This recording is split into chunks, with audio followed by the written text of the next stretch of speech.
This is my friend Chris.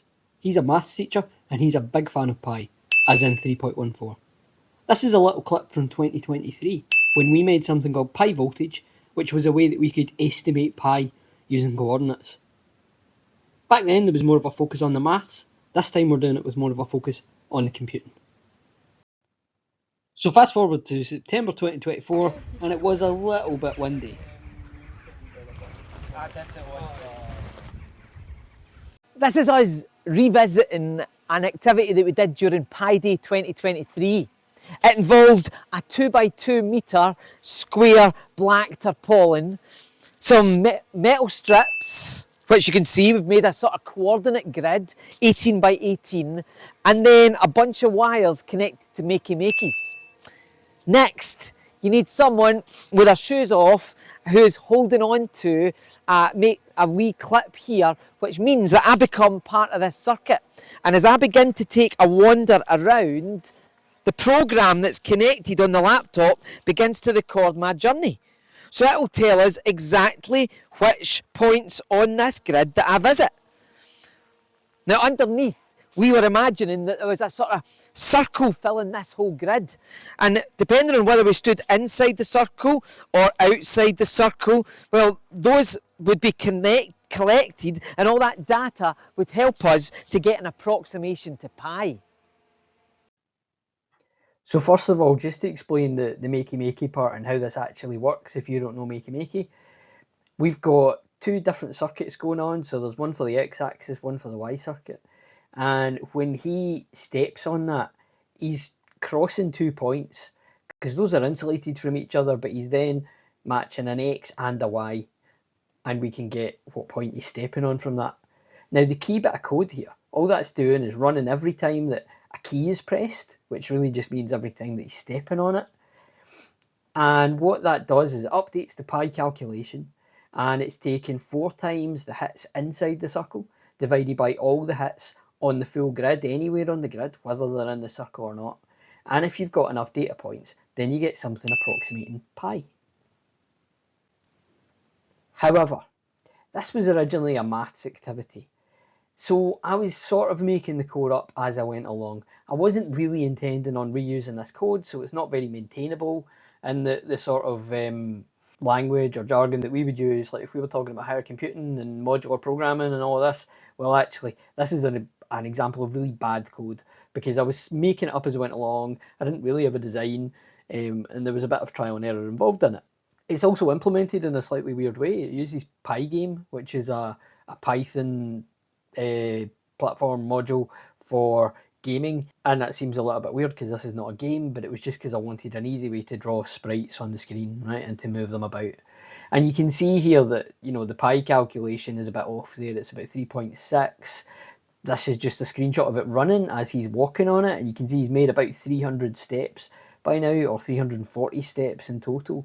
So I wasn't really looking at this as a computer science or as a software development example, but I'm going to talk you through some of the code and then how I would change it if I was doing it now. And part of the challenge is then, right, how could you actually write this in a better way? So here's the full code, and I've just opened this up in Visual Studio. It's not exactly the same version of the program that you saw running on the drone, but I'll sort of explain why I made some changes. So this is the original code from 2023. Start off, we've just got some kind of boilerplate stuff to do with like defining colors and the size of the screen, because this was implemented in Pygame, which wasn't the best way to do it, but it was a kind of quick and easy way to get it drawing these coordinates on the screen. You can see there I've got this kind of 18 by 18 grid, so it's actually 18 strings, and then there's an array of all these strings. So essentially it's a 2D array of characters where a hash represents a circle and a full stop represents not in the circle. And the reason that we did that was because we had to cheat a little bit. There were some points that weren't working when we tested it properly on the makey-makey.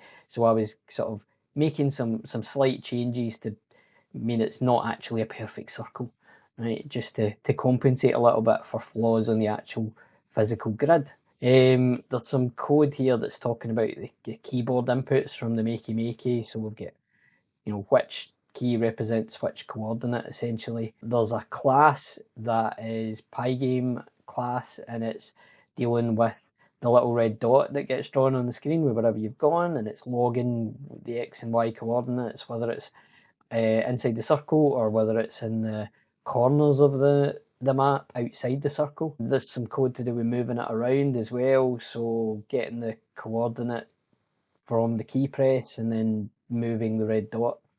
There's some stuff there that's just going to be printed out onto the console, because remember, this wasn't polished, it was just for us. It was to remind us how it worked. In here we've got the main game loop. So really I shouldn't be putting my logic in here in the same place as the graphics. It's not a great practice, but it was an easy way to do this.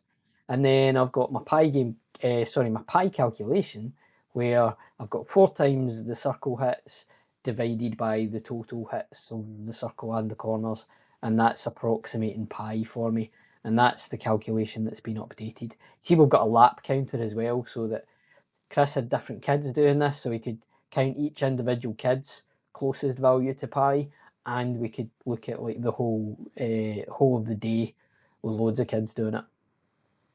And then there's some stuff to do with keys being pressed again, and a log file. So if you do higher computing, then you might recognise this. If I pressed the delete key on the keyboard, it was meant to open a CSV file and just dump the coordinates into the CSV file so that we could analyse them later and check that every point was being pressed. So we knew every point on the Makey was working. I've got a simulation mode here. So if I press the tab key on the keyboard, it would loop 5,000 times and it would generate a random pair of coordinates on the X and Y axis. So it looked as if the person was jumping about all over the place, but it was just to simulate if we had about 5,000 steps evenly distributed, then could we get an approximation of pi?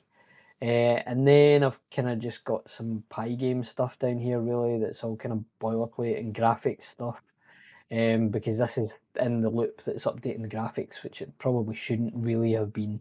I should have separated out the logic. But like I said, it was kind of bad code when it started off. And so for part 1, here's the challenge. Can you just implement something similar to what I've done? I'll share my code, but the whole point is if you try and figure out some sort of way of doing this. So you want to collect coordinates. It's up to you exactly how you model that, whether you get integers for the X and Y values, whether you get like a substring and part of a string, the map, or exactly how you implement it is up to you. But can you find some way of recording those coordinates and then turning that into pi based on the formula where you do 4 times one set divided by the other set? And then this video is going to be in 2 parts. So originally it was 1, but it was far too long. So what we're going to do is in the second one, we'll look at an improved version of this, where I decided I could make it programmatically create this circle rather than that kind of messy, not really designed, never mind badly designed, set of string arrays. So instead, how could we programmatically generate the circle, and what other sort of efficiencies could we put in? So a better way of implementing this program. But first of all, you just see, can you just create something that gets a bunch of coordinates and uses them to estimate pi?